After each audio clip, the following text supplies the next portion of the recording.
एक question solve करते हैं। इस क्वेश्चन में गिवन है the locus of the mid point of the chord of contact of tangents drawn from the points lying on the straight line 4x minus 5y equal to 20 to the circle X square plus Y square equal to 9 is.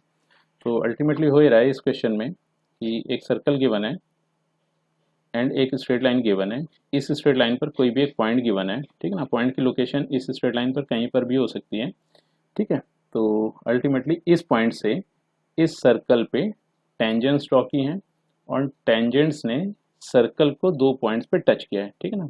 तो इनको point of contact कहा और इनको नाम दिया A and B का। और ये जो जिस भी पॉइंट से हम ये टेंजेंट्स ड्रॉ कर रहे हैं इसको कह दिया पी।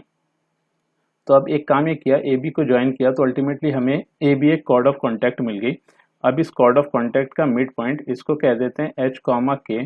तो हमें इस क्वेश्चन में इस कॉर्ड ऑफ कॉन्टैक्ट के मिड पॉइंट का लोकस पता करना है। तो यानी कि हमें एच और के में एक इक्वेशन लिखनी है और फाइनली हम करेंगे ये कि जब एच और के में इक्वेशन आ जाएगी तो हम एच को स्मॉल एक्स से एंड के को स्मॉल वाई से रिप्लेस कर देंगे।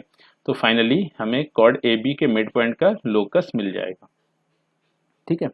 तो अब बात यह है कि ये जो पॉइंट पी है इस स्ट्रेट लाइन पर कहीं पर भी हो सकता है। अब इस स्ट्रेट लाइन के मूव करने की वजह से होगा ये कि ये जो पॉइंट एम गिवन है ये भी मूव करेगा, ठीक है ना। मान लिया कि पी की एक पोजीशन ऐसे कुछ हमें मिल गई है, ठीक है। तो उस केस में कॉर्ड ऑफ कांटेक्ट इस तरह से कहीं आ जाएगा और मिड पॉइंट यहाँ मूव करके चला गया। तो अब पॉइंट पी के मूव करने की वजह से ये पॉइंट एम मूव कर रहा है, तो इस केस में हमें एम का लोकस लिखना है, ठीक है। तो अब एक काम ही कर लेते हैं, पी पॉइंट इस स्ट्रेट लाइन पर लाई कर रहा है तो हम किसी पैरामीटर के टर्म्स में पी के कोऑर्डिनेट्स अज्यूम कर लेते हैं, ठीक है। तो पी के कोऑर्डिनेट्स ले लेते हैं। एक्स कोऑर्डिनेट को कह दिया अल्फा, तो यहाँ से वाई कोऑर्डिनेट हमें मिल जाएगा 4 अल्फा माइनस 20 डिवाइडेड बाई 5, ठीक है। और साथ ही साथ m के कोऑर्डिनेट्स हमने अज्यूम किए हैं h कॉमा के। तो अब एक काम ही कर लेते हैं, p से इस सर्कल के लिए कॉर्ड ऑफ कांटेक्ट की इक्वेशन लिख लेते हैं। तो कॉर्ड ऑफ कांटेक्ट की इक्वेशन हमें मिल जाएगी t equal to 0, which implies that chord of contact की इक्वेशन होगी x alpha plus y 4 alpha minus 20 divided by 5 equal to 9। इसे कह दिया इक्वेशन नंबर 1, ठीक है। अब उस कॉर्ड की इक्वेशन लिख लेते हैं जिसका मिड पॉइंट हमें दिया गया है। तो कॉर्ड जिसका मिड पॉइंट गिवन है उसकी इक्वेशन हो जाएगी t is equal to s1। तो यहाँ से हमें इक्वेशन मिल गई है X H plus Y K is equal to H square plus के स्क्वायर, ठीक है। इसे कह दिया इक्वेशन नंबर 2। अच्छा, अब ये जो equation number 1 and equation number 2 है ये सेम लाइन ए बी को ही रिप्रेजेंट कर रही है, ठीक है। यानी कि ये दोनों लाइंस सेम स्ट्रेट लाइंस है। अब अगर ऐसा है तो करस्पॉन्डिंग कोफिशिएंट्स प्रोपोर्शन में होंगे।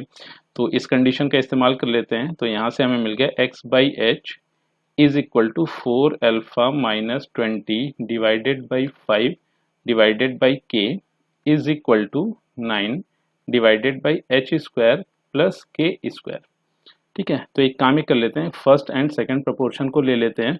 तो यहाँ से हमें मिल रहा है alpha by H is equal to 4 alpha minus 20 by 5 के, ठीक है। क्रॉस मल्टीप्लाई कर देते हैं तो हो गया 5 alpha k is equal to 4 alpha h minus का 20 एच, ठीक है। फिर एक काम ही करते हैं, 4 अल्फा एच को लेफ्ट हैंड साइड पे शिफ्ट करके अल्फा की वैल्यू लिख लेते हैं। ये हो गया 5 के माइनस का 4 h is equal to minus का 20 एच, ठीक है। तो यहाँ से अल्फा की वैल्यू हमें मिल गई है 20 h divided by 4 alpha 4 h minus का 5 के, ठीक है। तो यहाँ से फिर से लिख लेते हैं इसे। तो अल्फा की वैल्यू हमें मिल गई है 20 h divided by 4 h minus का 5 के, ठीक है। तो अब एक काम ही कर लेते हैं कि फर्स्ट एंड थर्ड प्रोपोर्शन को साथ में ले लेते हैं। तो जैसे ही फर्स्ट एंड थर्ड प्रोपोर्शन को साथ में लिया तो ये लिखा था 9 बाई एच स्क्वायर प्लस के square is equal to alpha. Alpha की वैल्यू आई है 20 h divided by 4 h minus का 5 के, ठीक है, डिवाइडेड बाई एच। तो एच इस डिनोमिनेटर के मल्टीप्लीकेशन में आ गया। अब इस एच से ये एच कैंसिल हो गया तो फर्दर रिजल्ट हमें मिल रहा है 9 बाई एच स्क्वायर प्लस के square is equal to 20 divided by 4h minus 5k।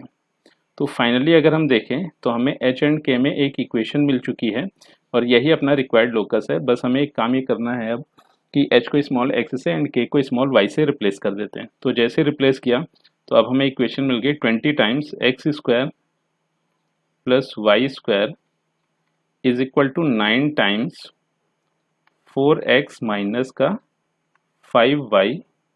ठीक है, फर्दर सिंप्लीफाई करें तो ये हो गया 20 times x square plus Y square minus का 36x प्लस का 45y इक्वल टू 0।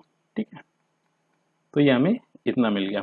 अच्छा, अब देखें तो कौन सा ऑप्शन करेक्ट है। तो फर्स्ट ऑप्शन को देखें तो ये 20 times x square plus Y square minus 36x plus 45y equal to 0। तो यहाँ पर option A is correct alternative. ठीक है ना, तो यानी कि इस क्वेश्चन में ऑप्शन ए करेक्ट चॉइस है। ठीक है।